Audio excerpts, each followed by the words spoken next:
Good evening. I'm calling the regularly scheduled meeting of July 13th, 2026 to order. And we just adjourned from closed session. And Mr. Litchfin, can you give us a report? Yeah, we discussed the item on the agenda, which is the property sale, potential sale purchase, and there's no reportable action. That is all. Thank you. And with that, we'll do a roll call. Norm Zazula. Here. Greg Steffler. John Pispizza. Here. Carol Englert. And Brian Bergman's here. And please, everybody stand and join me on the flag salute.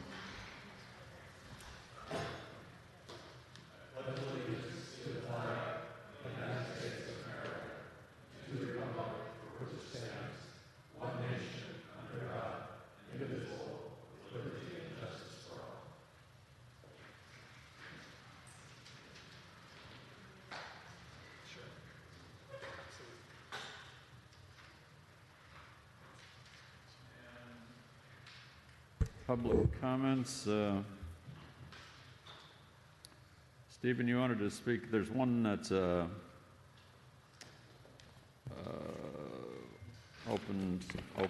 public hearing item. The other one isn't. So you want to speak on that now?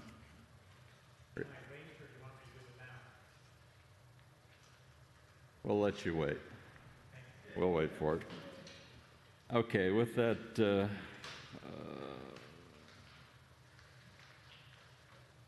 committee comments? There's no committee comments. City council comments? Does anybody have anything to speak about tonight?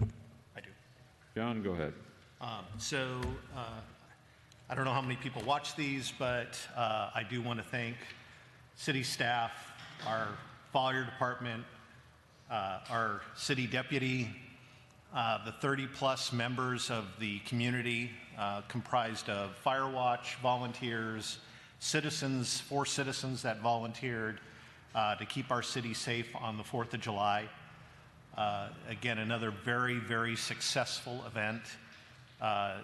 No significant issues to report. And Chief, I'm sorry if I'm stealing your thunder, but it was. I'll say this: it was the most successful turnout of fire watch I've seen in the time I've been doing it. Now, I've been doing it as long as Greg or Norm have been involved, but we had probably 30 people that were here to volunteer and do work as part of the Fire Watch community to keep La Habra Heights safe on the 4th of July. So thank you. Thanks to staff who gave up their holiday.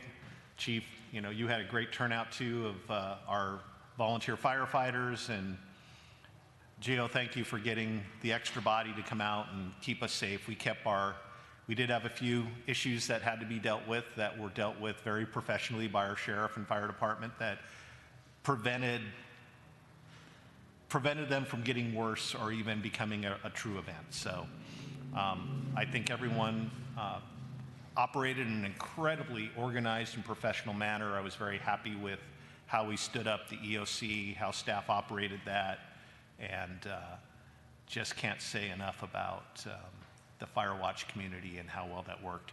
If you want to become a member of Firewatch, if you're watching this and don't know what it is, it's a group of volunteers that use a private radio system that's operated by Firewatch to communicate with each other.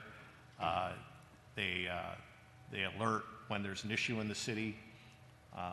But it's just a great secondary form of communication for the citizens of La Habra Heights. So if you want to become a member, reach out to the City Hall. They'll get you in contact with the people that can get you set up with Firewatch. Anybody else have comments? And thank you, John, for those comments. I'll echo that. The Firewatch just really worked really well with the fire department, and that's just so nice to see that everybody's moving in the right direction on this. So thank you. So with that, we'll move into administrative reports. City manager's report, please.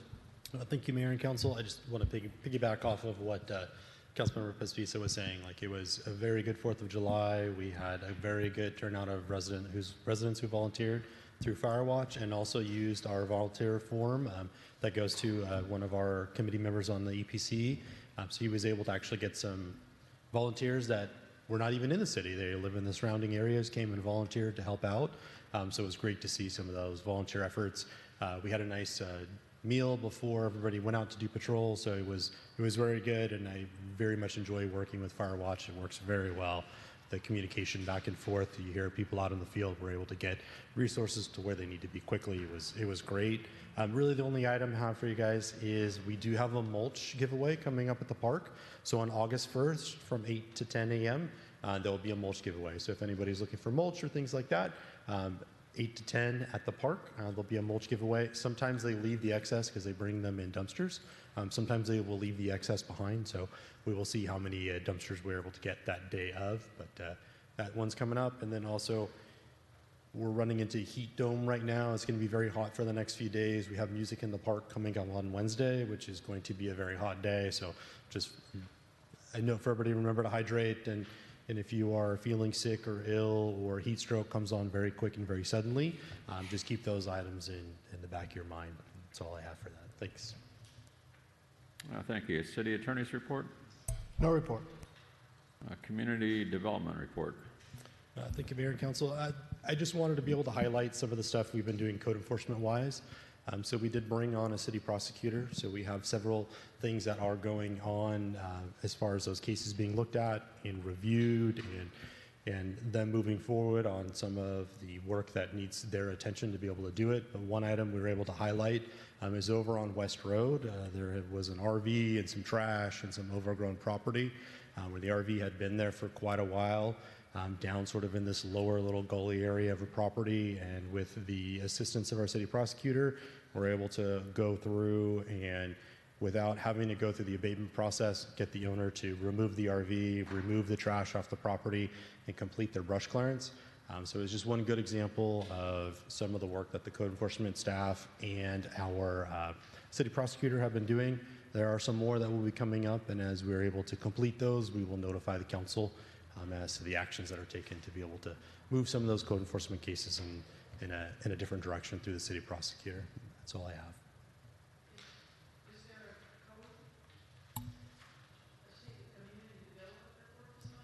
I did not have time to complete the community development report in here, but it will be done a little bit later because we will be having a code enforcement committee meeting on the 28th at 4:30 and planning commission at 6:30. So you'll see it a little bit later this month. And Fire Chief's report. Yes, good evening. So if you look at the progress report for June 2026, you see we responded to 55 calls, one of them in the La Habra Heights Island. We're pretty much on par in the average for the year. We do have, the month of June, we conducted 59 inspections with the brush clearance program, and for the total community of 99 inspections.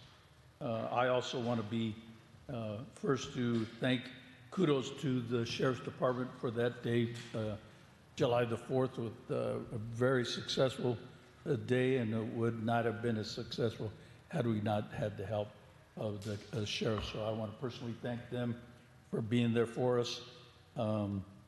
Kudos to the community. I'm always overwhelmed by the amount of support that the fire department receives in keeping this city safe. Along those lines, a very successful month in recruitment and retention. We have now a base of approximately 57 firefighters waiting to come on the La Habra Heights. Word's getting out that this is a very successful program, so we have a lot of people that want to come. I also want to extend my thanks to John Papisa for helping us procure and drive back one of the vehicles that we purchased. He went all the way out on his own to go to Alabama and drive it back. So I, this past week, went to Spokane, Washington to drive the second vehicle. We should have the third vehicle within the next couple weeks, and then we will be complete. So again, thank you, John, and thank the community, thank Firewatch. Very, very successful. No incidents to report. It was just, for me, very lightning to have that kind of support from the community. I want to thank the community personally, anyone watching. And on a side note, if everyone's wondering why we're driving these vehicles back, we're making every effort to save the city money And by driving them back, we save thousands and thousands of dollars in shipping costs. So, in case they're ever wondering why we're driving them back ourselves. So thank you very much. No, thank you much, and I can attest for that. My son's in that type of business, and when you get into the specialty vehicles and weight and stuff, that type of mileage, it's a lot of money. So yes, driving them back for the type of vehicles they were saved a lot of money for the city. So thank you much. Chief, Eric? may I ask, I noticed that the incidents in LA County have grown fairly significantly this year. Is there any reason behind either the auto aid or the... Greg, I can't hear you very well. Can you maybe lean forward? I couldn't hear Oh, the on your question. microphone. Yeah, sorry. So I'm looking at the incidents, the graph chart, year-to-date comparison between 25 and 26, and it's interesting. So the auto aid in the LA County has grown significantly. None of the other categories have. And the auto aid in LA County year-to-date comparison has grown. I'm just wondering if there's a function, maybe it's just happenstance, I don't know. If it is, that's fine. If it isn't, if there's a reason, if you have one, that would be good to know. Right. If you look at the statistical information year to year, you see that their call volume has increased, and our mutual aid agreement is such that we help them at times, especially in the what they call the La Habra Heights Island, because we can get there so much faster. So we have pretty much established a rapport with them where they know that we're going to be there first on scene.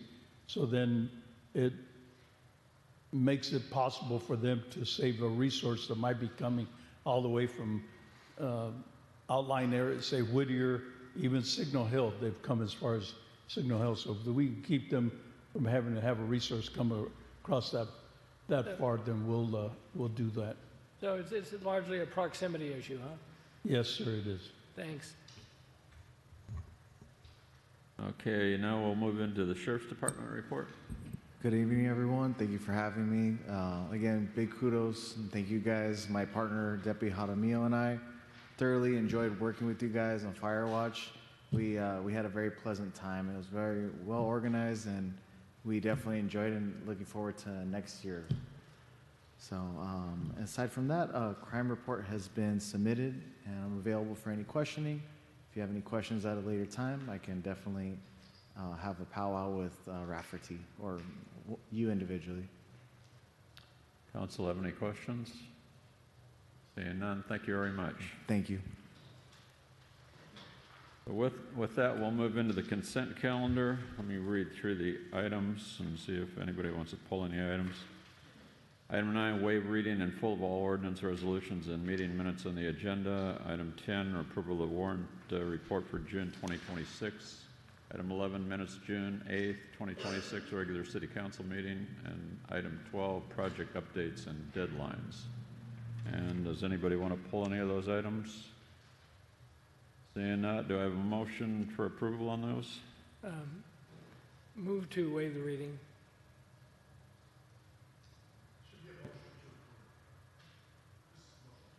Motion to approve? Yeah, motion to approve the recommendation. And do I have a second? Second. Okay, Carol? Yes. John? Yes. Norm? Yes. Greg? Yes. And Brian's a yes. Okay. And with that, we'll move into, that's the end of the consent calendar. We'll move into public hearing, which is item 13, introduction of an ordinance 2026 amending the chapter 7.5 of the La Habra Heights Municipal Code. Could I have a staff report on that, please? Thank you, Mayor and Council. The item before you tonight is the introduction of an ordinance. This ordinance contains a couple of things that the Planning Commission and the Council have been working on for quite some time. One of them is in Chapter 7.5 of the Municipal Code related to non-conforming structures. This has to do with lots that were created for water tank or other non-residential purposes prior to the city's incorporation. Through that, there were some inconsistencies between that section and another section which actually holds all of the code language and farther down in Chapter 7 of the Municipal Code. This change will bring those two into conformance, so they will be identical. It will allow for those non-conforming lots that were created for water tank sites or other non-residential purposes to be able to utilize standards modifications for height, size, and setbacks. The setbacks will go to the Planning Commission for approval, so it won't be something that staff would approve, but it would go to the Planning Commission for their approval. The other item that the Commission had been working on, it was related to fencing standards. So we did make some changes and modifications included in the draft resolution tonight related to the fencing standards, which allows for solid fencing within the front yard setback areas. So we did make some changes to that. There is a process through our minor exception process for the people to be able to build a solid wall within the front yard setback. Currently, you could have no more than 42 inches solid, and then it would have to be open work, 90% open above that to a maximum of 6 feet. This would allow for residents to be able to have solid walls if they are decorative, so stucco finished or stone veneered, and also have a landscaping component to it. The driveway gates also require a 20-foot setback today, but would still have to meet the same 42 inches solid and 90% open above that. This would allow for those fences to be solid up to 5 feet in height, and the top 1 foot would have to be 90% open. That would allow the ability for law enforcement and fire to be able to look into the property prior to entering the driveway gates to make sure there is no danger lurking behind those properties. So the Planning Commission has spent a great deal of time going through these code sections and trying to update the language, and they have reviewed it several times. And at their meeting in May, they moved forward with the recommendation to City Council to adopt the ordinance.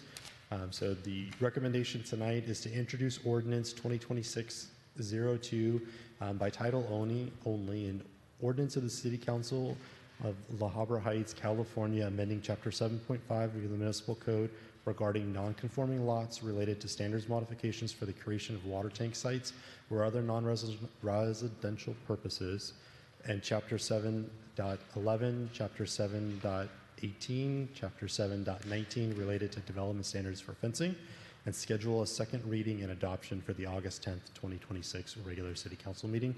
If you have any questions, I'm happy to answer them for you. Well, this is a public hearing item, so let me open it up to the public. Is there anybody that would like to speak on this issue? And seeing none, we'll close the public hearing. Does anyone have any questions of staff? Seeing none, do I have a motion on this? I'd like to say a few things, if I might, please. The agenda report states that the proposed ordinance provides additional flexibility while preserving the community's rural character. It further states that the ordinance would limit the use of wood and chain link fences in order to preserve the city's visual character. Chain link fences are common throughout La Habra Heights. Even the Hacienda Golf Club has chain link fences along much of its property along East Road. Wood fences are common and traditional in some La Habra Heights neighborhoods. Yet the proposed ordinance would absolutely forbid new chain link fences on front yards and forbid all wood fences except split rail fences everywhere, no matter how common and traditional they may be in a particular neighborhood. So much for providing additional flexibility while preserving the community rural character. On the other hand, the ordinance does provide additional flexibility for types of fences which have been traditionally forbidden in La Habra Heights for the last 50 years at least, specifically the 6-foot high solid fences. And these have never been considered, at least to this point, considered traditional or part of the rural La Habra Heights. Furthermore, the agenda report states that this ordinance is intended to provide additional flexibility for homeowners in addressing privacy and safety concerns and preserve the rural and residential character of La Habra Heights. Traditionally, solid walls have been limited to 3.5 feet, as mentioned, with wrought iron fencing or other types of open fencing allowed on the top to increase the total fence height to 6 feet.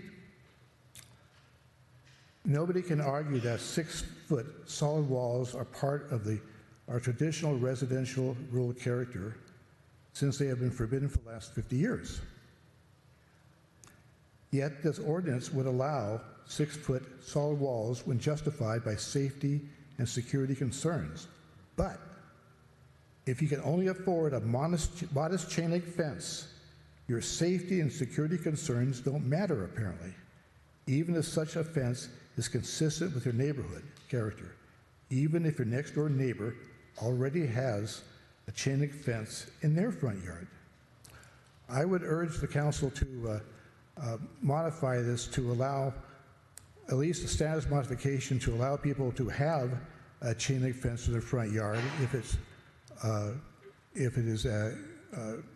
fits the neighborhood. Because we allow status modifications for all sorts of things. So somebody can build a 10 to 15,000 square foot house in some cases. And you might allow even 5 or 6 status modifications to enable them to do it. Why are we bending over backwards to accommodate people who want to build these huge homes and not to accommodate the average person in La Habra Heights who maybe can't afford wrought iron or a solid fence? These are my concerns. It seems ordinance as written seems totally inconsistent with La Habra Heights' values. Thank you. Thank you. Any other comments? Seeing none, do I have a motion on this? Make a motion to move approval with the ordinance number 2026-02 amending Charter 7.4 of the La Habra Heights Municipal Code. Is that good enough, Todd? Yes. And do I have a second? Chapter. Sorry about that. Second. Okay, I have a motion and a second. Ms. Engelhardt? Yes. John? Yes. Norm? Greg? No. Greg, did you vote? Yes. Okay, and Mr. Bergman votes yes.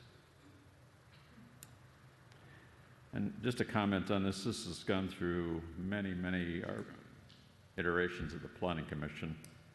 They spent a lot of time on this and all that, and it's the chain link, you still can use the chain link on the sides and the back and stuff as long as it's you know, colored and stuff, so it's just right in the front yard where it's right there. And I do want to make sure folks understand on the wood fences, the reason why is the fire hazard. Fire tends to travel significantly down the wooden fences. We saw that in Palisades and in Altadena, and I want to commend the chair of the planning committee. He actually took the time to go out to Altadena and look at some of the impacts that fencing has as part of this ordinance. So it is informed by what he saw in Altadena for some of the causes of why fire spread between properties. I know usually you don't think of that too much, but it can catch fire and So Ray Fernandez is very passionate about amending our codes to address what he saw and what I saw and what others that have gone up to Altadena have seen. So a lot of the code changes that you're seeing, especially out of Ray and the Planning Commission, are really being driven by us trying to modify our codes by the experience that those cities had. We're going to have to continue to harden our homes up here, just a matter of fact, because we're in a high fire hazard area, and some of the people are having a real hard time even getting insurance. They have to go into the pool, and it's very expensive. No, that's why I commend him for getting our codes there so that we can hopefully maintain insurance for some of those folks and help lower the rates for some of the folks that are struggling with their insurance costs right now. Okay, with that, Well, we'll move into... just one, okay, I voted for this, but as I understand it, the 6-foot wall is back a little bit from the street and requires landscaping. Yes, further setbacks, there's conditions, all this is condition-based, the way I understand it, right, Rafferty?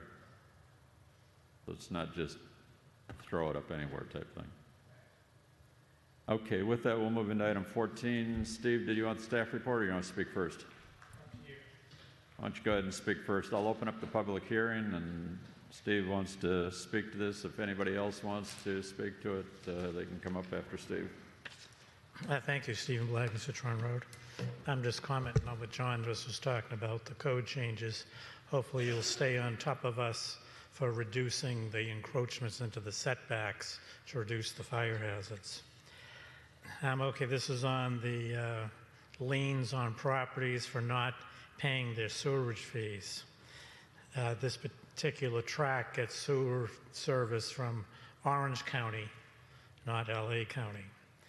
And it's an example of why sewerage from the Habra lots should go to LA County, not Orange County, among other harms.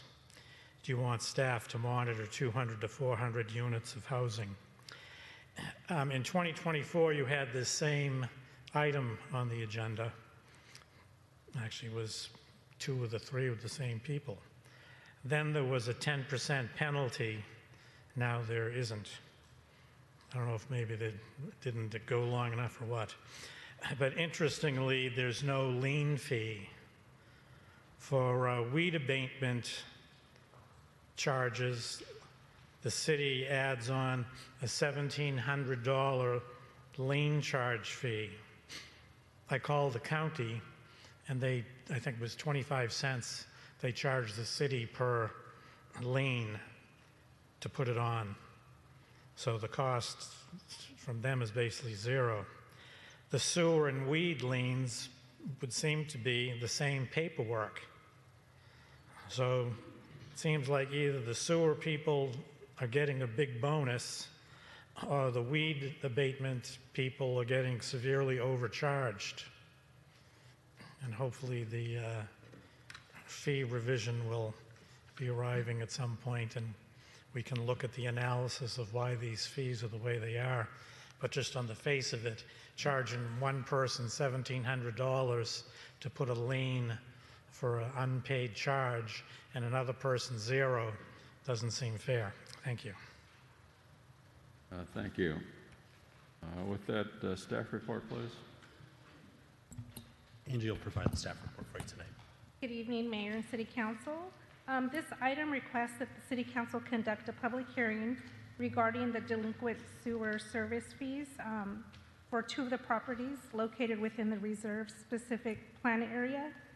Under the city's agreement with Orange County Sanitation District and the City of La Habra, sewer costs are billed annually to the city in regards to the benefiting properties.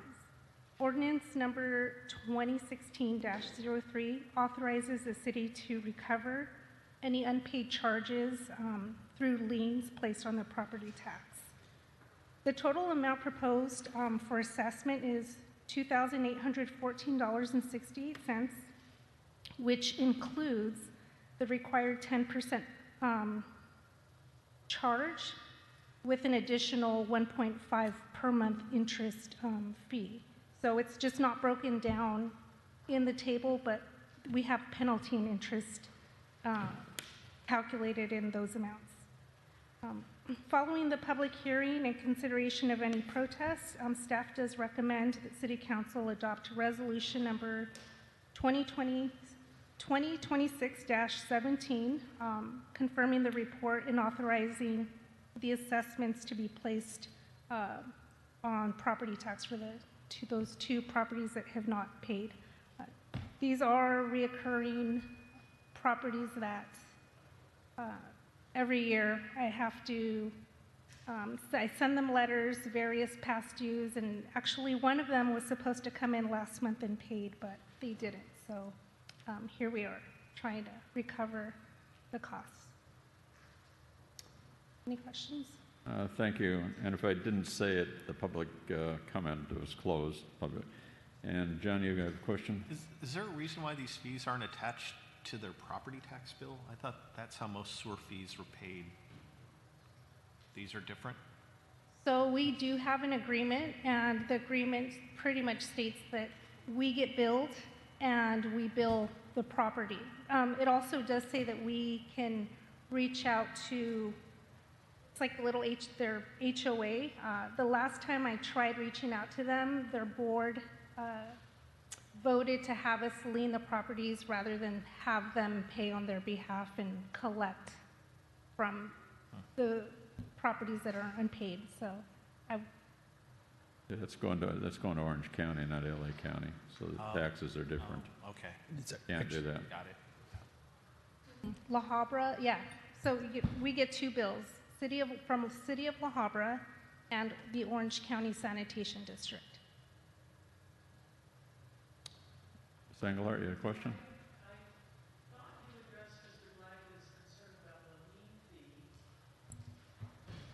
So yes. Well, it should have, but I just didn't break it down. I lumped everything in. So it includes what the city of La Habra charges us and Orange County Sanitation District, plus a 10% fee, which is for our time putting this together. And there is also a 1.5% interest for 2 months that it has been unpaid.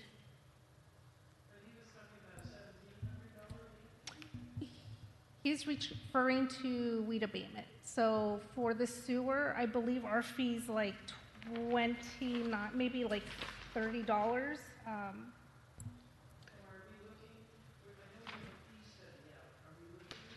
So the difference between the weed abatement fee lien fees and the sewer lien fee, weed abatement, we're actually doing the abatement work to it. So the principal amount that is lien to the property is the actual cost that the city pays to the contractor to do the work. That lien fee encompasses the other work that the brush inspector, fire marshal, and the clerk have to do to go through that process. It recoups that cost. And any other comments? Do I have a motion on this?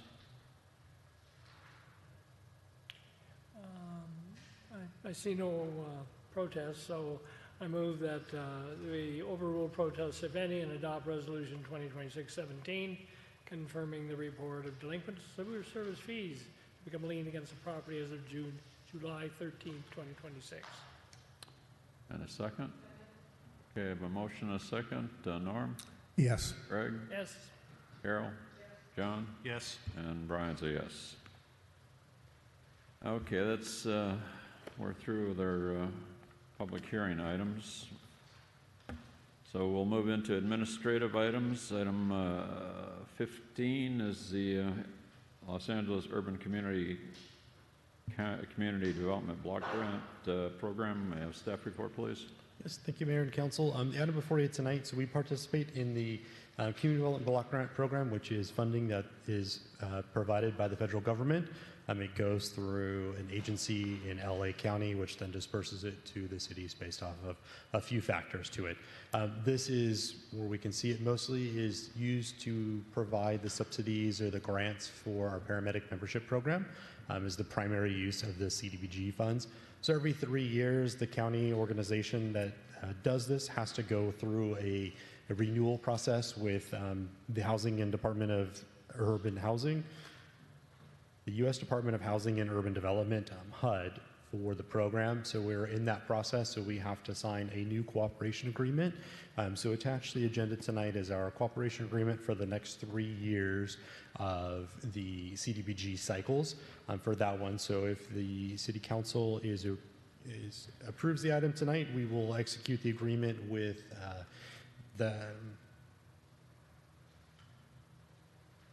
I always forget the name of the exact company, but with the County of Los Angeles, that organization that does our CDBG programming, and will be eligible for the next 3 years worth of that. So the recommendation tonight is for the City Council to adopt Resolution 2026-18, authorize the city manager or designee to execute the CDBG program participating in the city cooperation agreement with the County of Los Angeles.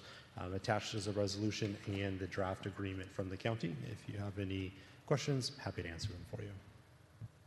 Any questions? Do I have a motion? Move that we adopt resolution number 2026-18. And a second?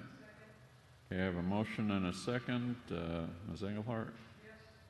John? Yes. Greg? Yes. Norm? Yes. And Brian's a yes. Okay, with that, we'll be moving into item 16, which is the Puente Hills Habitat Preservation Authority Citizens Technical Advisory Committee CTAC appointment of Jim Pond. May I have staff report, please? Thank you, Mayor and Council. The Puente Hills Habitat Authority has a technical advisory committee, CTAC. We have two current board seated members of that committee. There is one vacant. We do hear from Kathy Howen, who sits on that committee a lot. She comes and gives us updates from them. Our other member currently is Adam Nazaroff. They represent the city of La Habra Heights on that CTAC technical advisory committee for the Habitat Authority. We have been working to try to fill the third vacant seat, which was vacated a little while ago. We've had several people interested and kind of went through the process and then elected not to try to move forward with it. But last week we did hear from resident Jim Pond. He was very interested in it.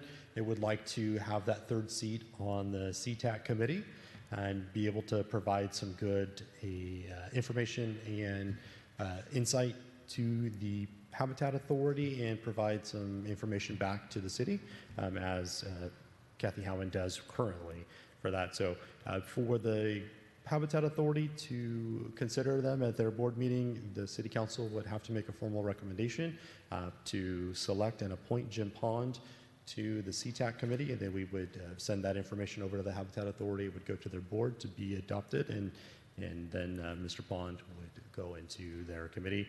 Mr. Pond, I've known him for quite a long time, my whole time here. He's been a long-time resident of the city. He's very, very technically savvy and has been a good steward of his property and the surrounding areas, and I think would be a good fit for the Habitat Authority. If you have any questions, I'd be happy to answer them for you.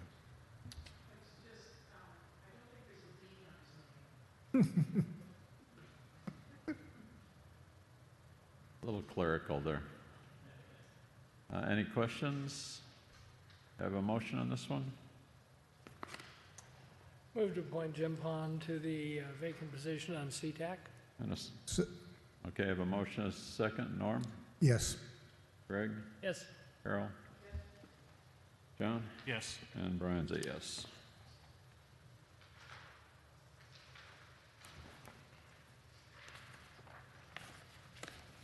Okay, with that, we'll move into item 17, disposition of the 2001 Ford F-350, 2010 Chevrolet Silverado, and 2017 Ford Explorer. Staff report, please. Thank you, Mayor and Council. The item before you tonight, we had heard earlier this meeting how Councilor Pespisa had picked up a newly purchased vehicle from the city that acquired from another state. Chief Martin just went and picked up another one and brought it back. With those new vehicles coming into the fleet, there is a need to dispose of the existing vehicles that no longer are serviceable. In those is the 2001 brush patrol vehicle. Was primarily the vehicle that you would see following the fire truck. It provides a water tank and fire pump and seating for 4 passengers.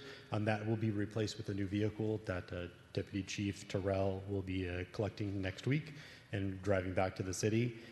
We did purchase a new Ford Expedition that will replace the 2010 Chevy Silverado, which has a broken rear end and transmission and has been towards the end of its serviceable life. The 2017 Explorer, during its duties as a fire marshal does, as being part of a task force related to arson investigation, was hit. And we went through the insurance process for that, and they deemed it a total loss and will be paying the city a sum of $40,000 as a replacement cost for that vehicle. So it is recommended that since these vehicles are no longer serviceable and needed, the staff would be recommendation to the City Council to authorize the city manager to declare the 2001 Ford F-350 brush patrol vehicle, the 2010 Chevy Silverado 1500 hybrid, the 2017 Ford Explorer fire marshal vehicle as surplus property and authorize their disposition through general auction company and shop garage in accordance with the city's purchasing policy, and any revenue be deposited back into the fire fund account 260-7110 FIR-4820. If you have any questions about the vehicles, myself or Chief Martin are happy to answer for you. Council have any questions?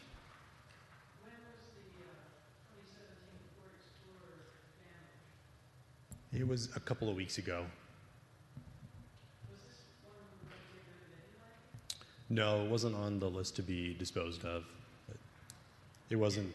I think staff's going to have to bring us another request to buy another vehicle because that one was destroyed but in an accident. Yeah, the good news is, Carol, we got, I think, enough money to almost buy a new one from the insurance.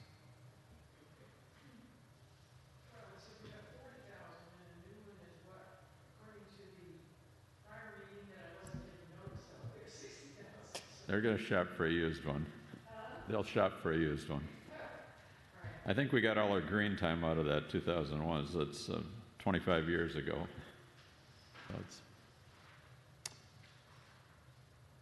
And I think that was the one where the engine failed. Is that right?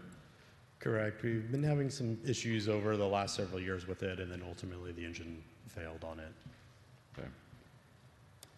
Okay, do I have a motion on this? Move approval with the disposition of the surplus property. And a second? Second. We have a motion and a second. Norm? Yes. Greg? Yes. Carol? Yes. John? Yes. And Brian's a yes. Okay.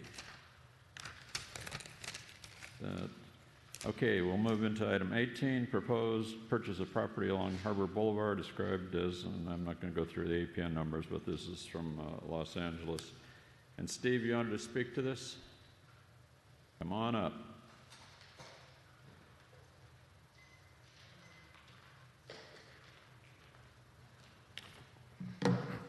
Stephen Blagden, Citron Road.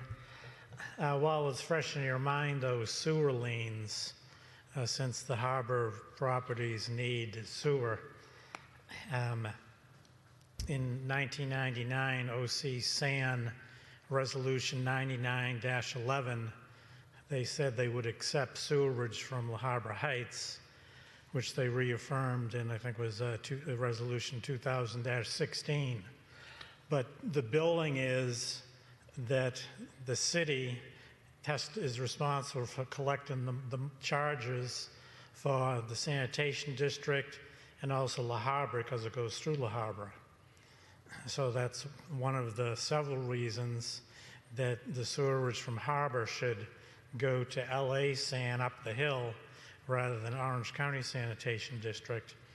Another one, since I'm talking about it, is properties within 200 feet of a sewer line need to connect if they have some problem with their septic system.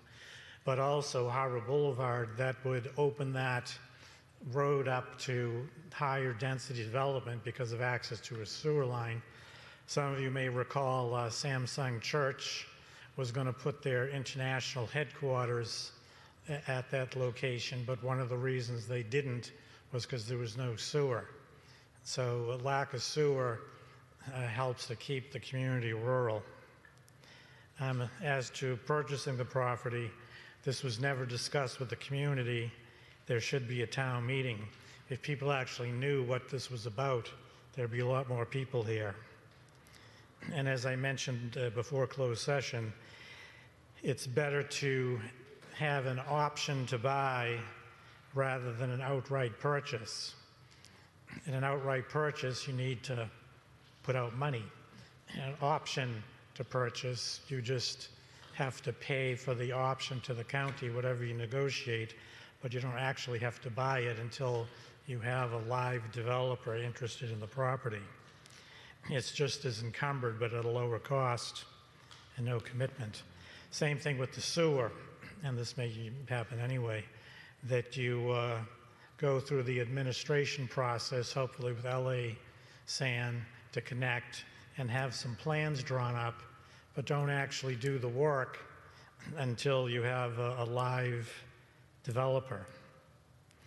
The Hills for Everyone letter actually had a good point as far as the 20-acre limit. If you keep it under 20 acres, there's less bureaucracy involved. But we need to know what the expected cost is in total. You must know at least ballpark figures of what needs to be done. Okay, so we have $2.1 million for the land, about $2 million for the sewer hookup. Does the city have to pay for the water line and hydrants up Harbor Boulevard? That's another $1 to $2 million. The oil and gas lines need to be moved. That usually would be done by a developer, but low-income housing developers don't like to pay for anything, and the state doesn't like them to pay. So that's $500,000. So that's 2, 4, 6.5, 5.5 to 6.5 million by city reserve. And will the city get the money back from a developer? I wouldn't put much money on that. That's a 50-50. So that's all the city reserves that have been saved up over 30 years gone. So we go from comfortable finances to basically hand to mouth. And then if the property isn't developed with 100% low income, in other words, there's market rate housing, whether some portion or all, then we're even worse off, because now you have to find another location to put the low-income housing to rezone. So I think there needs, well, hopefully you can disclose to us tonight what the items the city's going to have to pay for. We know the land. I think we know that the $2 million for the sewer. Are you going to have to pay the $1 million plus to put in the water line and hydrants? Are you going to be paying, was my estimate, $500,000 to move the oil and gas lines? It would be good to know that now, at least so you're honest with yourselves of what this is going to cost and what it's going to do to the city reserves. Thank you. Thank you. And with that, may I have staff report, please? Thank you, Mayor and Council. The city has been going through a process. Obviously, we finally have a state certified housing element, but it took a lawsuit and a stipulated judgment from the state for us to get there. We've looked very hard, long and hard throughout the community to find a place for us to be able to meet our RENA requirements and add the necessary affordable housing that the city is mandated by the state to provide. One of those is Harbor and some other areas. We looked at several options through that housing element process to be able to find a location for affordable housing. Obviously, as most people know here, are hilly, very narrow, windy streets, no sewer, no real good heavy utilities through the city makes it very hard to find locations for us to be able to place these things through the town. And one area that we were able to identify is the property along Harbor Boulevard. Through that process, it was one that we did look at quite fairly difficult with HCD. We took some looking, some reviewing, some back and forth to that. As far as like what is required of us to be able to move forward with that particular property as an affordable housing project, it is that we are required to provide sewer, so we need to provide access to sewer to affordable housing developer, and we do not need to provide water or move any other utility lines or other things like that. Is not something that is mandated of us as part of our housing element or stipulated judgment from the state. So those are some of the things that we have to look at as part of this process. The city did look at moving forward to try to acquire the property. We need to be able to make this property available for development. There is no development proposed at the moment. We are not looking at a housing element or housing site there today. There's not a developer here looking to actually develop a project at the moment. But as part of our stipulated judgment and our housing element, we need to be able to make the property available for sale to a developer. The lower portion of that property is made up of several different small APN numbers, which you can see listed here. So if the city does acquire the property, there's ability for us to be able to do some work to make that a little bit easier for a developer to potentially put those parcels together and move forward with a project if and when one does come through the process for that. We have been working extensively to try to work with the County of Los Angeles, who currently own the property. Those properties were acquired as part of Harbor Boulevard. So when Harbor Boulevard went through, these were parcels that were acquired by the county to be able to create the road that's there today. So it moved from the old Fullerton Road, the two-lane road that went over the hill, into the larger Harbor Boulevard that's out there today. So these are parcels that were there. They're excess property that mostly holds some infrastructure for the flood control district. There's some utility lines from the oil companies in the areas that traverse those particular properties. We have worked closely to be able to get to this point.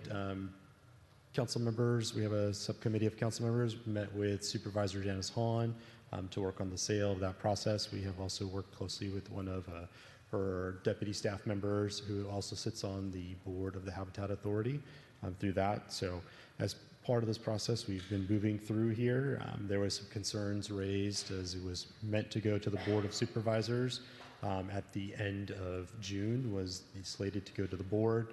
The board has to approve the sale of the property to us through the Surplus Land Act, and then the process could be completed through the Public Works Department for the city to actually acquire the properties and purchase and pay for and move them into our control.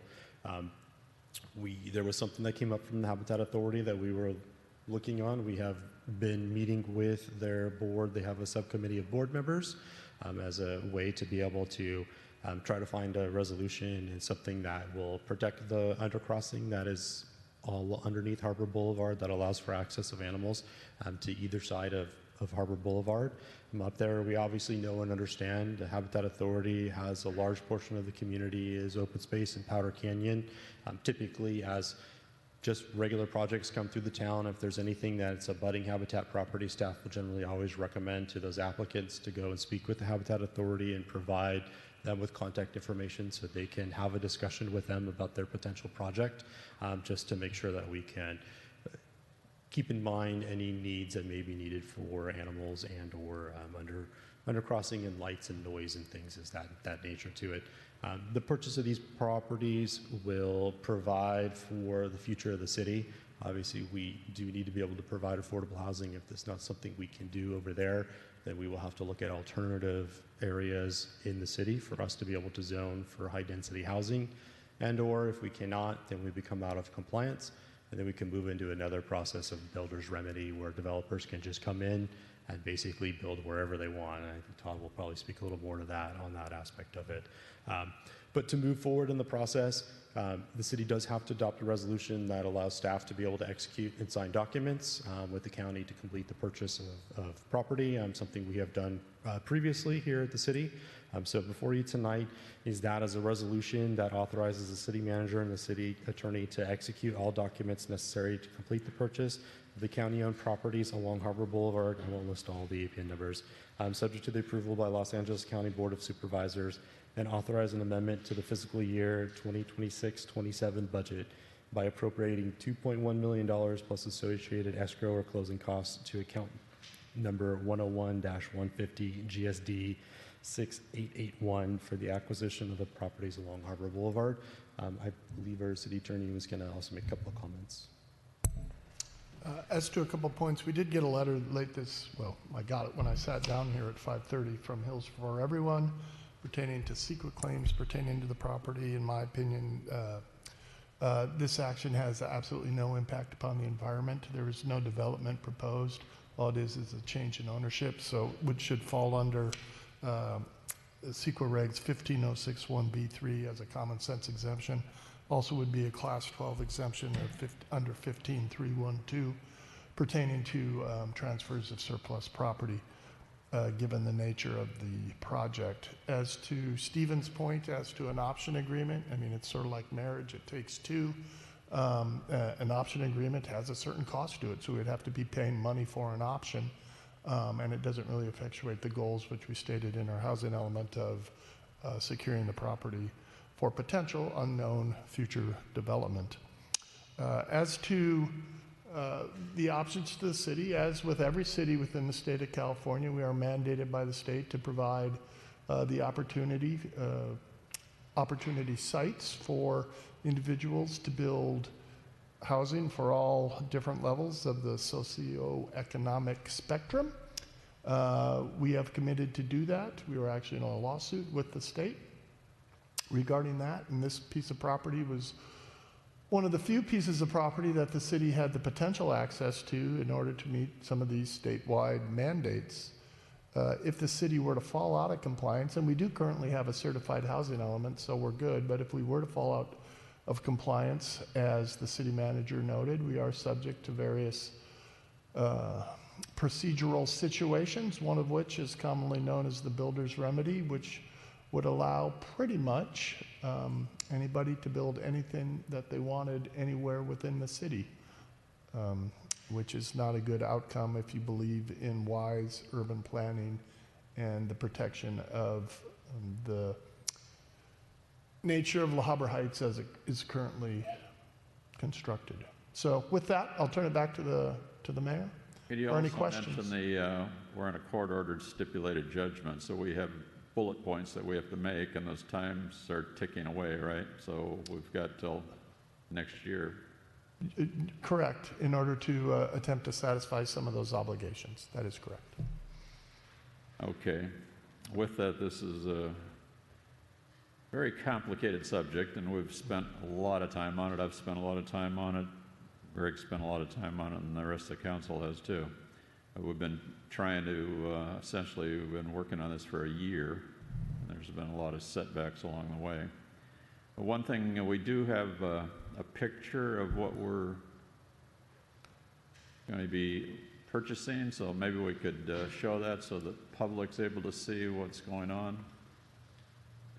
And then we can, after we show that, we can try to educate everybody a little bit. Well, why don't we shoot the video and then maybe leave the map up, right?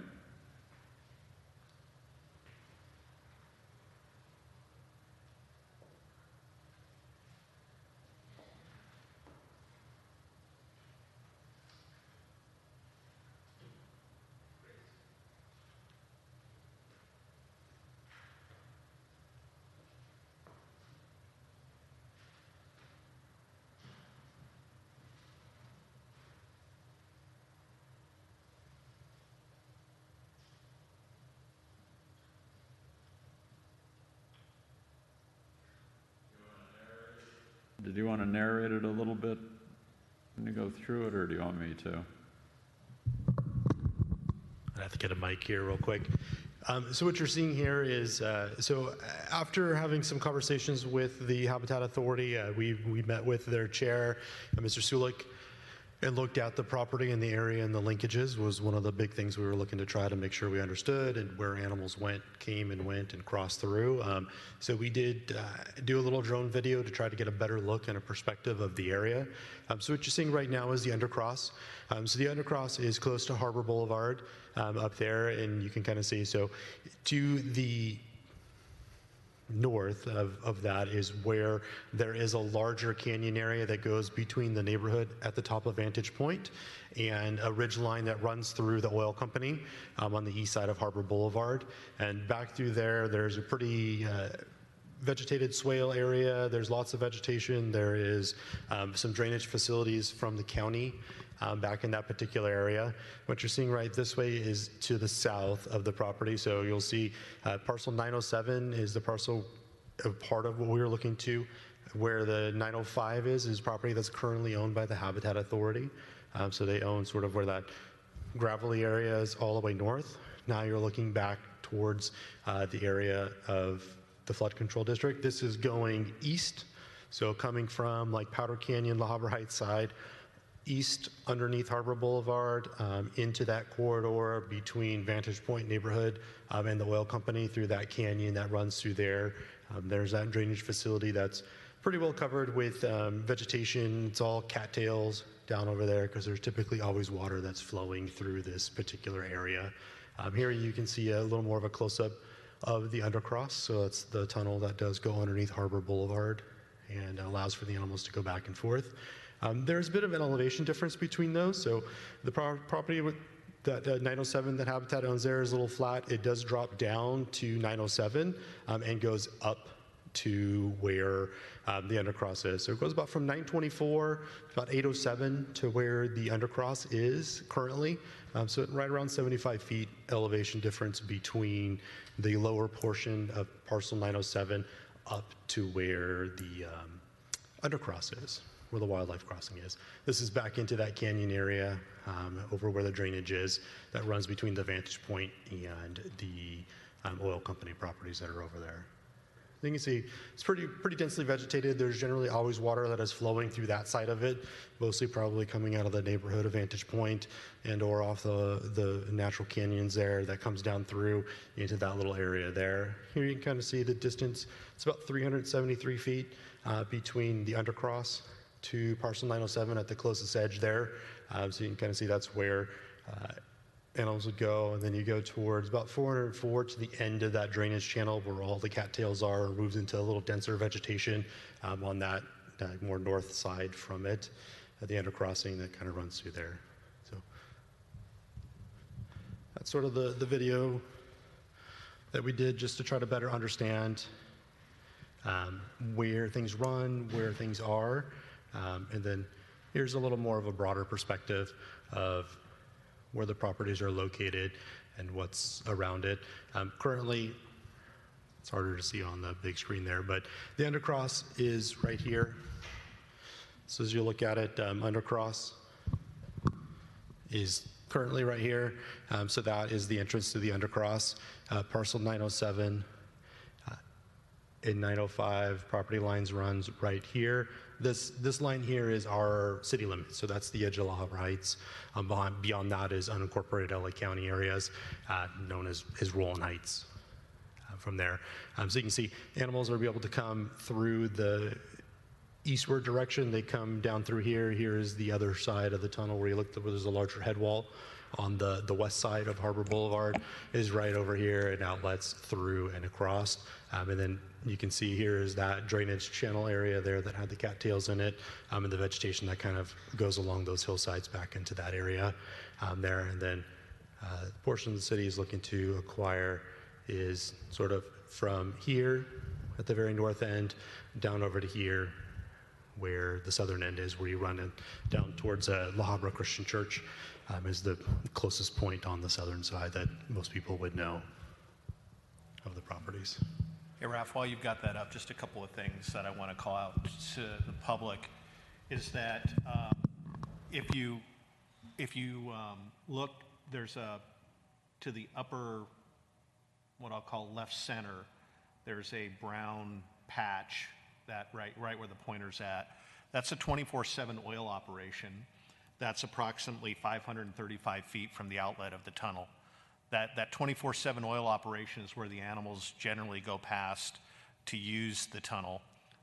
That was there before the habitat decided this was the perfect location for this tunnel. To the north of that is a piece of property that's approximately 462 feet from the outlet of that tunnel. That is a property that is owned by the habitat. It is occupied by the habitat's ranger, and the habitat just spent a substantial amount of money developing or rehabbing that property to continue its occupation by that ranger. So it's an occupied, developed piece of land that is owned by the habitat that's 462 feet from the outlet of the tunnel. On the east side, you'll notice that housing tract. That housing tract was there prior to the development of the tunnel. It's about the nearest house is about 600 feet away from the eastern outlet of that tunnel, and a lot closer to the path that the animals take than the piece of property that we're buying. And if you looked, obviously, to the south east side of the tunnel, that's the property that we're looking at buying. And the nearest developable part of that property is over 500 feet from the outlet of that tunnel. So when you look at this, the argument that us buying and developing that land to meet our housing element would impact the animals, I find that really difficult to believe, given that the habitat chose this location with all of this existing development as the place to invest in this tunnel. So while this is up, I just wanted to make that point, that an argument that this tunnel that this development of this property would impact the animals, I find that really interesting, given that the Habitat must have done some due diligence and had plenty of studies to determine that this was the right place to build the tunnel, giving all the existing development that is there. And that's, you know, those facts are not disputable. I mean, those distances are the distances from the outlet and of each side of that tunnel. So I just wanted to make that point while we had this drawing up. Other comments? Greg's got something to say here. So as we've said before, we've been approaching this problem ever since we settled the lawsuit brought by the Attorney General for us not meeting our RHNA requirements. In that stipulation, the county required that by July of next year, we have identified, if we don't have a clear opportunity to develop those parcels, they would remove them, which would drive, we have no other space, so that would drive all of those necessary units back into the city proper. Now, we all know, I mean, we drive in the city all the time, we all know that if we start to create a greater density in La Habra Heights, we're never going to get out of here when the wildfire hits. It just isn't going to happen. So to us, as we looked at this, you've got a valuable opportunity. The lower portion is where the stormwater comes out and is diffused. It's collected from uphill, and where you saw that vegetated swale, the water dumps there coming up from Vantage Point, that housing development, and the other part of the area property goes down and ends up at the very bottom of the first of the parcels on our, what would be our south property line. The key here, of course, is that you have the lower area, which is already designated. Part of our settlement was we had to designate everything below 907. All of that little group of parcels, we had to designate them for affordable housing. The state could actually still revoke that unless we can demonstrate good faith in an attempt to make that property developable. What makes this 907 so incredibly important is developers don't want to develop moderate and affordable housing. And there's a simple reason why. You can't make any money doing it. In fact, you can lose money doing it. Maybe they can get grants. Some people get some grants. But in reality, unless we have a place that's conterminous with the developable property for affordable, which is 907, no developer will develop just that little piece. It's just not going to happen. So it's fait accompli, you lose. However, it's 13 acres on the bottom and 18 acres on the top. The 18 acres on the top are clearly adequate for a developer to look at that and say, I can put market pricing housing in this area. The way of so there is just no logical reason. Habitat wanted this property. They for whatever reason, they love property. And so, but at the very last minute, we had the deal done, we had it signed, we had the agreement in front of the Board of Supervisors for approval on the 30th of June. And 4 days before that, Hills for Everyone and the Habitat turned in objection paper saying that somehow, not defined how, just somehow, are developing that in the future years to meet our requirements and to build additional housing in the city. It's going to affect the wildlife. You can tell by the demonstration that the distances are so huge and the elevation shifts are so great that in the past 20 years, if the Habitat was worried about somehow 907 being a danger, they have the 905, which is immediately northern parcel above it. They could have gone and put in trees and vegetation and fences if they wished. They could have blocked any southern, admittedly, there's no evidence of any southern migration by the animals. Why would they? They're talking about predominantly deer and coyotes and then small marsupials. So deer, they like to hide under greenery. There's no greenery at all that they can hide under on 907. They go down into the swale where there's tons of greenery and there's water. Coyotes, they want water and they want to hunt. So they go straight down. The trails are just as obvious as if they were painted on the road. And they've been doing that for 20 years. So it's subtextual what's being said about this. They cannot to this day. Every time I ask Ivan Sulik or anyone else, tell me what objectively this development would do to you, they don't have an answer. So from our perspective, we can't, unless you want us, unless the city residents want us to start to condemn properties on Hacienda Road, because that's the only way we're going to be able, so here's our problem in that regard, right? So the only egress is Hacienda Road that's going to get you out if the fire is racing across the area. The ugly option would be, and we went through this during the RENA discussions back in May, June, and July of last year, is you need to have this multifamily housing on Hacienda Boulevard. That means the houses on the north side of Hacienda and the houses on the south side of Hacienda would quite probably have to be condemned in order to make room for that building. Well, we don't want to condemn our neighbors' houses. This is a relatively simple way, although it's been made complex by the habitat, for us to achieve safety for our existing residents so their homes are not endangered. And the beauty of developing that, incidentally, would be if we do own the property, if we get a development agreement where the developer spends all the money and pays us for the land, when that occurs, if that occurs, then the reality is what's going to be built is hardened housing, 3-story buildings, hardened.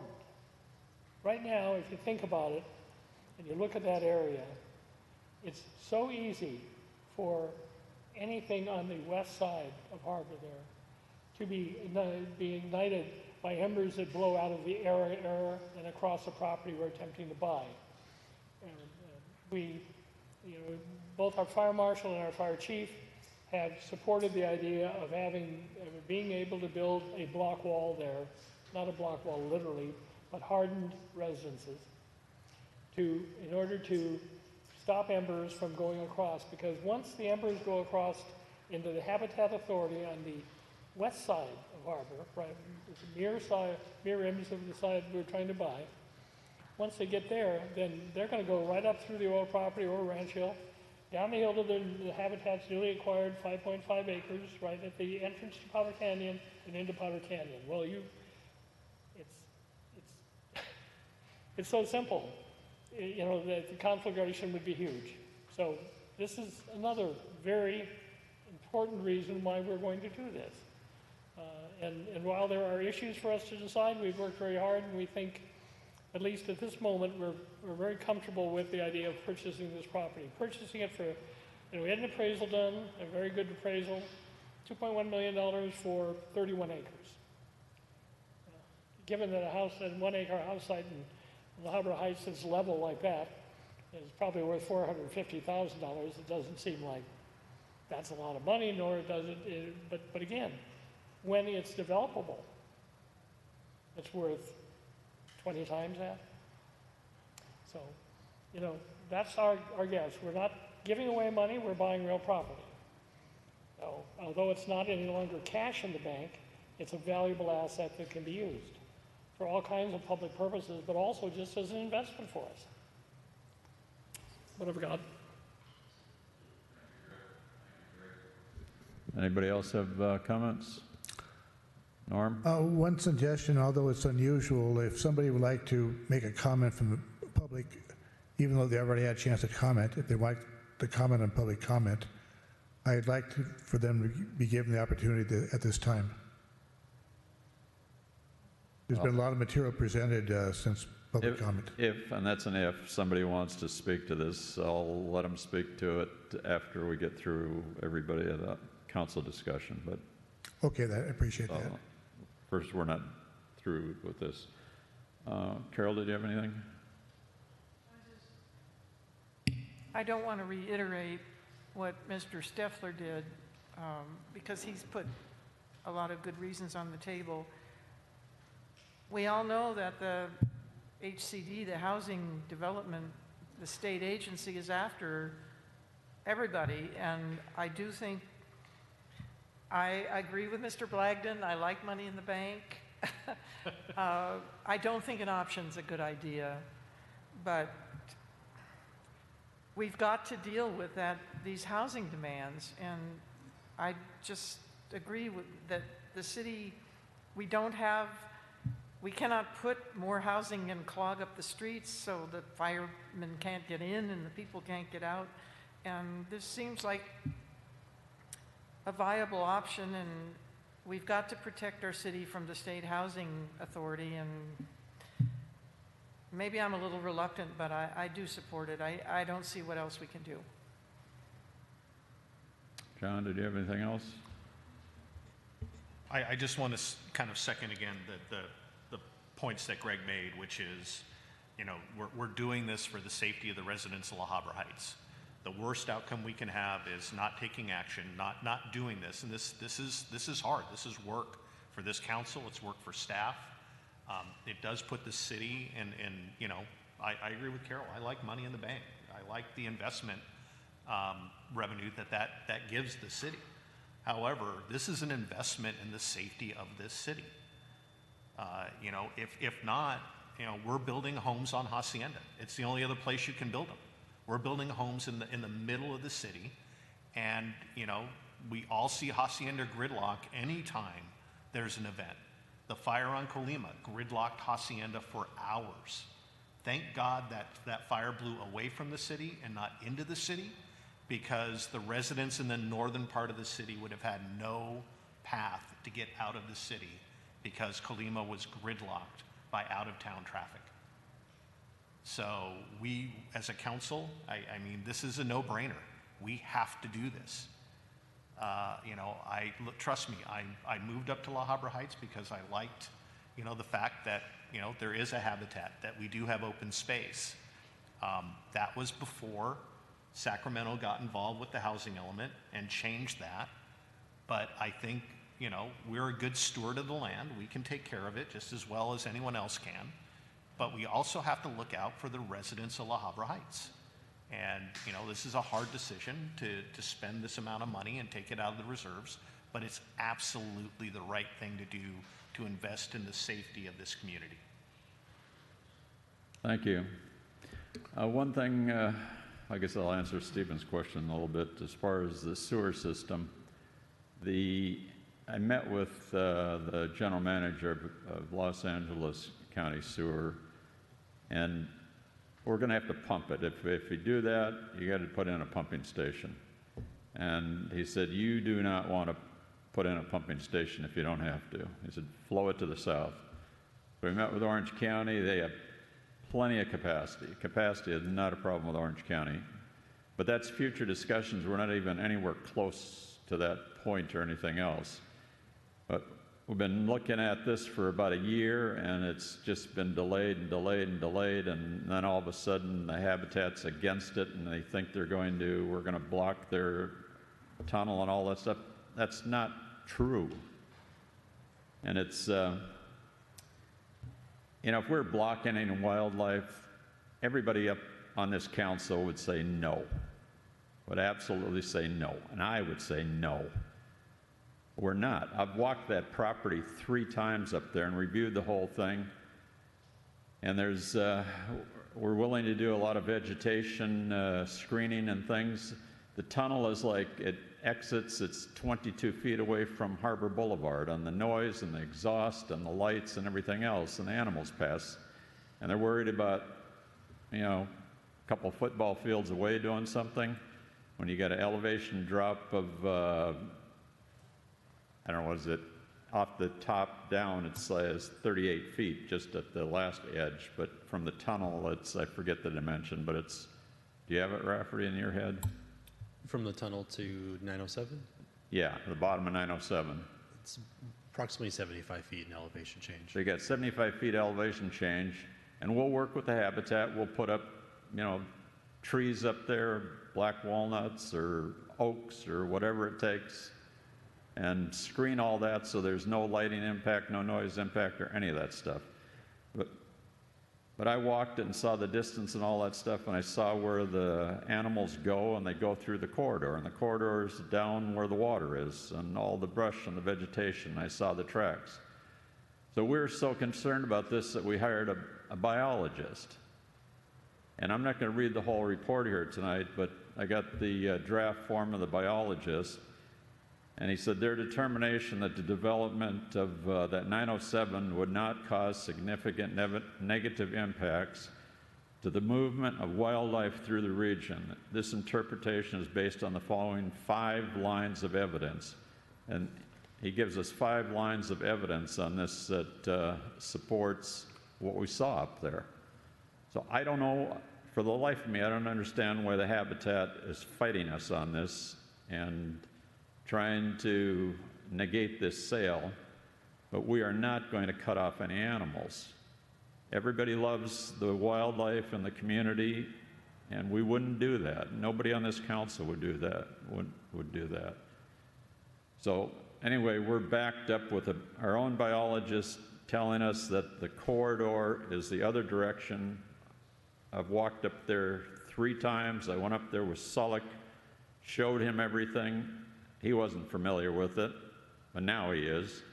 And I showed him the property fence line and things, and they've got an old fence up there. I thought, well, if the animals go down here, why do you have a fence there then?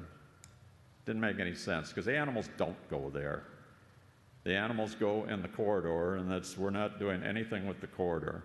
So anyway, they're having a meeting. They'll be discussing this at their own meeting on Thursday at 3 o'clock. So anybody that from the public is interested or want to give comments on it, or they can zoom in, it's 3 o'clock on Thursday. And before that, we'll have a meeting with Ivan Sullick and Marianne Pacheco, Greg and I on the day before to discuss possible mitigation. And believe me, we're willing to do mitigation to make this thing work for everybody. But just to throw sand in the gears and block the purchase is not acceptable to us. And we'll probably be setting up trying to get a meeting with Janice Hahn so we can come to a resolution on this thing. But it needs to work for everybody. It needs to work for the city of La Habra Heights, create a safe environment over there, fire safe and all those things, and we need to protect the habitat.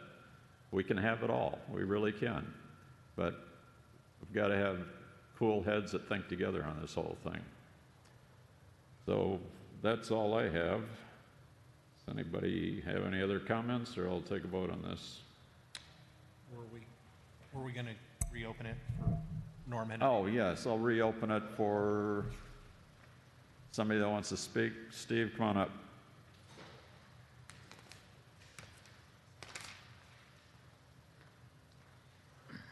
Thanks for the opportunity again.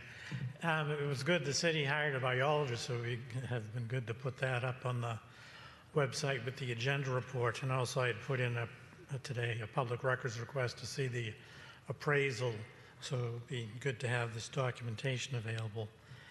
As far as the sewer pump, if you notice from the flyover and the photo, most of that lot is below the street, so it'll need some pumping to get it to any sewer line because the street is above the lot.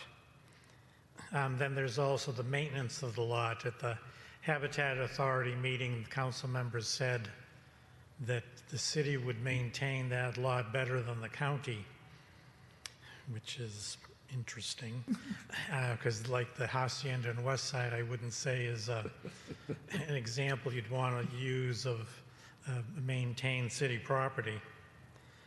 And then, as I said in my original comments, the finances, you haven't discussed what this is going to cost in total. The land, maintenance, annual maintenance. There is a cost to the sewer, probably $2 million. You should be talking about that. These are going to come out of the general fund, the reserves, before someone buys it. And if someone doesn't buy it, then those expenses are out and the bank account is depleted. And the Habitat people, they weren't trying to block the sale. They just wanted mitigation. I think one of the main things is lighting, which the mayor said the city was going to mitigate lighting. Hopefully the development is going to have streetlights and stuff, but unfortunately low-income housing probably would. An investment is something that you're hoping to get a return on. I haven't read of any low-income housing developments where cities make money selling the land to the developer.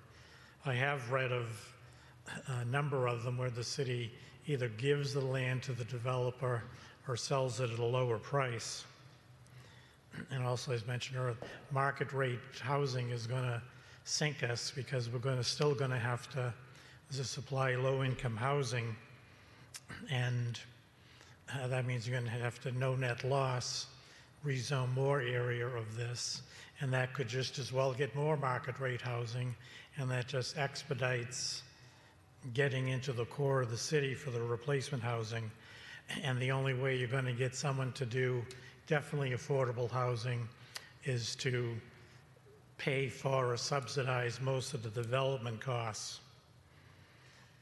And I don't know that I'd hang my hat on developing the property is going to protect the city from fire. The vacant land is actually aesthetically preferable to saying 3-story, but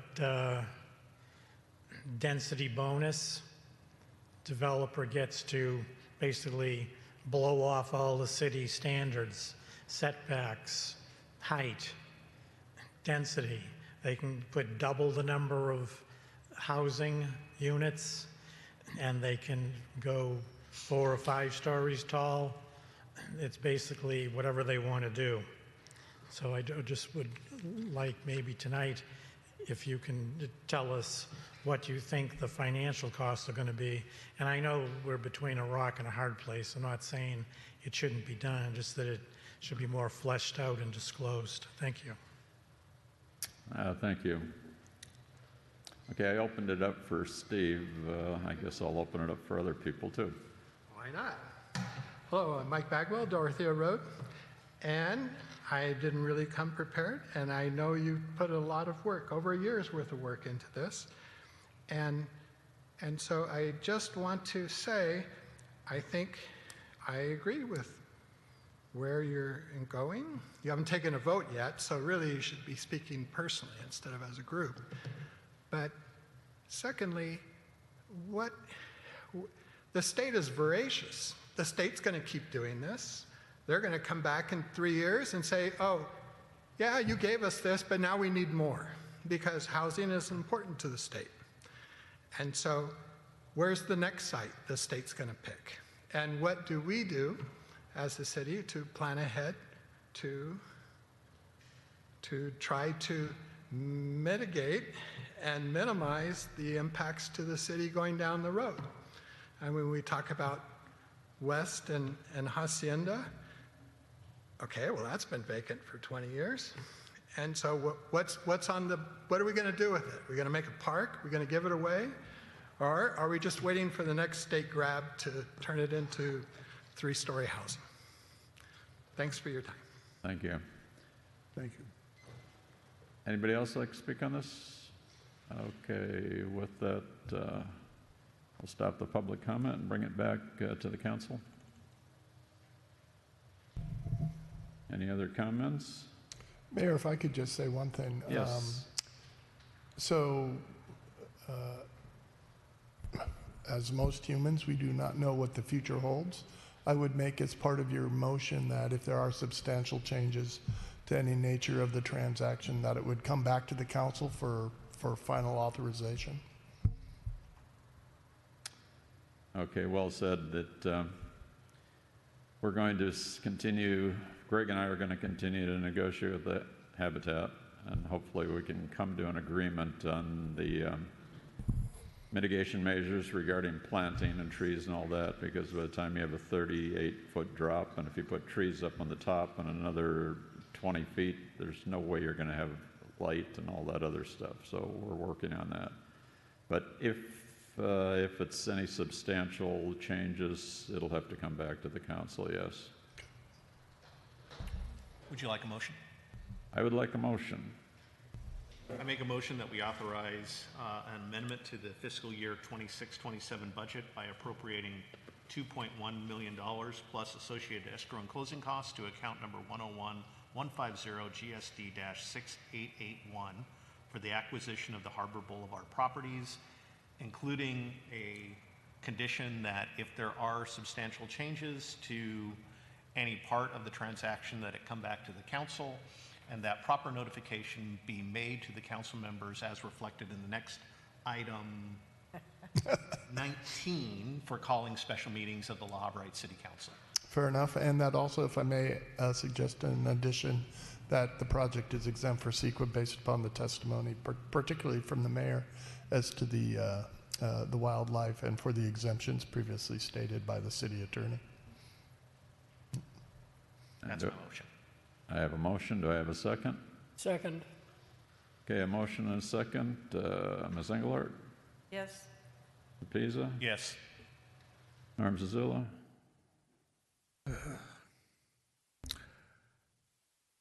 I'd love to vote no on this, but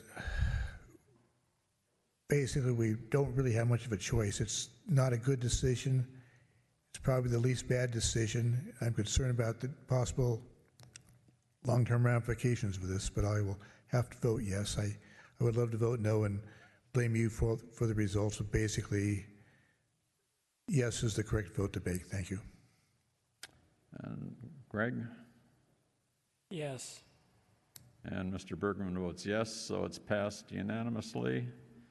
And hopefully this will go before the Board of Supervisors on the 28th, and they'll get approval for it, and we'll close the deal on it. And we'll continue to negotiate with the Habitat.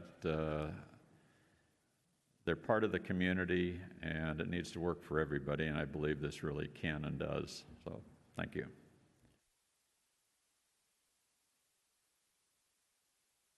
Okay, so with that, we'll move into item 19, which is overview of procedures for calling regular and special city council meetings. A staff report, please. Thank you, Mayor and Council. Item before you tonight is just an overview of procedures for calling regular and special meetings. Regular meetings for City Council are set by ordinance and are part of the code. Typically, those require 72-hour notice, so the agendas get posted and are placed on the website 72 hours ahead of the meeting time for items that are being considered at a regular meeting. Special city council meetings are intended to address matters that require council consideration before the next regularly scheduled meeting. At that time, they have slightly different noticing requirements for that. Those require a 24-hour notice, so that information be posted out. Typically for us, it's agendas that get posted at our locations and on the city's website 24 hours before the meeting. The priority of the way those things are posted is typically the agendas are posted at the locations and on the website first, and then from there notification of packets and agendas go out to council or committees, because special meetings also pertain to other committees as well. Later this month, the Roads Advisory Committee will have a special meeting at 4:30 because their regularly scheduled meeting coincides with the Music in the Park. So they will have an earlier meeting due to a conflict of schedules between those two city events for that. So it's not just council, it's other committee meetings to have special meetings for those aspects of part of it from there. So it's typically what we do. We will, Christina and myself, put together the agendas with Angie. Once they are out, it gets posted to the website. So on our mini meetings and agendas page, agendas get up there or linked in either a couple of ways, either hyperlinked onto it or as a PDF document that you can download. Sometimes it just depends on the size of the document that is there for us to be able to post it and be able to readable for people. Agendas are posted at those locations, and then notification for meeting materials is sent out to the city council from that aspect there. If you have any questions we're happy to answer for you. Any questions of staff on this one? Ms. Engelhardt, you got a question? Well, I don't know if it's a question. I asked this be put on because last month there was a special meeting. I don't know who called it, whether it was the 3 council people or whether the staff, but I don't believe that proper notice was given, and there was $500,000 being involved, and I did not get any actual notice. I would suggest that staff look at Government Code 54956, which says there must be delivered written notice to each member of the body. Now, I do agree email qualifies as written notice, but everybody knew I was out of town, and I don't get email when I'm out of town. It requires 24-hour notice. The email that did go out was less than 24 hours. The notice for a special meeting for the individual member is supposed to include the time and place of the special meeting and the business to be transacted or discussed. The email I got with less than 24 hours says, "Hi, packets are available for pickup and on the website. We'll leave them in a box outside the lobby door." So I don't think that qualifies as notice. So I normally would not be so cranky about this, but that was $500,000 worth of city money. I would have liked to have been present, or at least been able to participate over the internet. I had been on a call with the city manager concerning code compliance 5 hours before this meeting, so I was available. So I would ask the council, I guess, to stress that staff, or if it was the 3 people that called the meeting without the notice, that somebody needs to read these government code sections so that I don't have to get cranky, or that no one else does. And I think as a courtesy, somebody could have called or mentioned it. So I would suggest staff read this government code, because there are special provisions for noticing the members of the body, which are different than the notice that you talked about in your staff report. And I would suggest that we request of staff, if you're going to have a special meeting, that we ask them to make an effort to communicate with each staff member, with each council member. It shouldn't be that hard. So that's my complaint. And that's my suggestion. Any other comments? I guess in the future, we'll make sure everybody gets communicated with. And so this is a receive and file? Yes. Here's the We'll copy receive of the and file on government this. code. Okay. We're down to item 20, individual council member information items or required meeting attendance reports. Anybody have something to report on that? I will say that I attended the Hacienda Heights 4th of July parade with Chief Martin and Senator Archuleta. And Senator Archuleta was driven down the parade route by Chief Martin in our new fire engine, which was very well received. And the residents of Hacienda Heights and Senator Archuleta were very happy to see us participating in their 4th of July event. Very good, and thank you for doing that, John. Any other council comments? Norm? I'd like to make a very brief comment. Again, I want to apologize to Carol for the fact that she was not properly notified. I feel as a member of the council, I bear some of that responsibility. And again, I appreciate you bringing this to our attention once again, so at least we can avoid this happening in the future. Again, my apologies. Thank you. Okay, we got public items not on the agenda. Does anybody want to speak for 1 minute?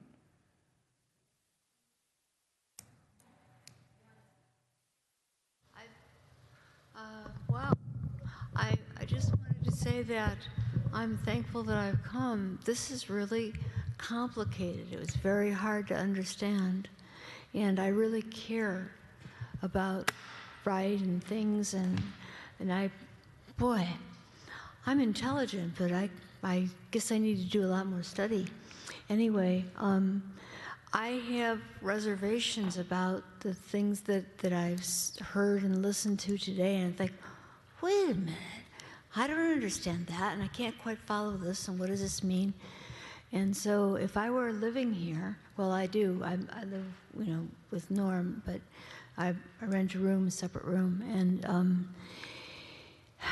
I just feel uncomfortable because I've been at these meetings, but this one I was having a hard time understanding everything. So that's just where I am. I just wanted to make that necessary, neat. I wanted to say it, okay? Well, thank you. So, thank you. And I'll do what I can to learn, but oh my goodness. Oh, that doesn't. Thank you. This was a little bit more complicated tonight than our normal meetings. So a lot of this was kind of hard for me to understand also. okay, with that, we are adjourned.